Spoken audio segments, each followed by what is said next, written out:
Ingeni keto ka chieng ni luo proceedings mane timre. An no mako dhoga ka winjo ka wajumbe moko wacho ni for the love of the boss. Manyiso ni president. Okay, negidwa impress the president. Ago kura. Moko winjo ka wacho ni for the love of waziri makama kama.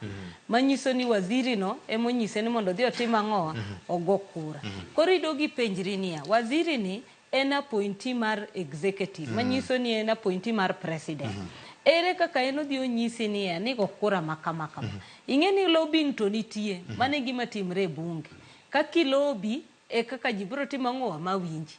Lakini okonego beni golo dugi mbele kacha ni koridwa ni mondo nyis ji na ang'o ni an ng'ane mano timo ang'o emano nyisa ni mondo ago kura. Nikech kata president okowacho ni nitiere kaka jopiny no mi kura.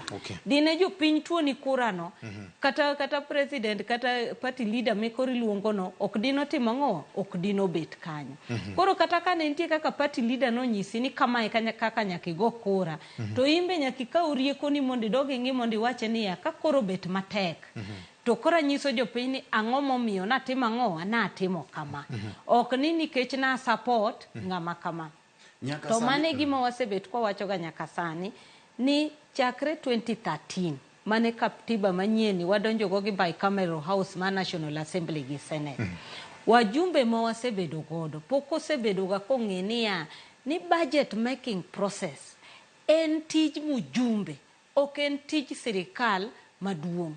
Iyudo ka ng'ato wacho ni treasury no ndiko ka wacho ni kwa ng'ado pesa makama to nitie pesni moko mok dhi timo ang'o, ok dhi tiyo.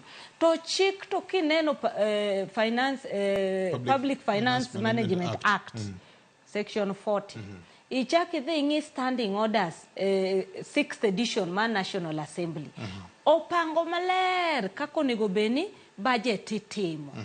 To nitie kata budget office, parliamentary budget office matije en mana miyo bunge rieko ni kamae e kako nego tim nade e kako nego tim.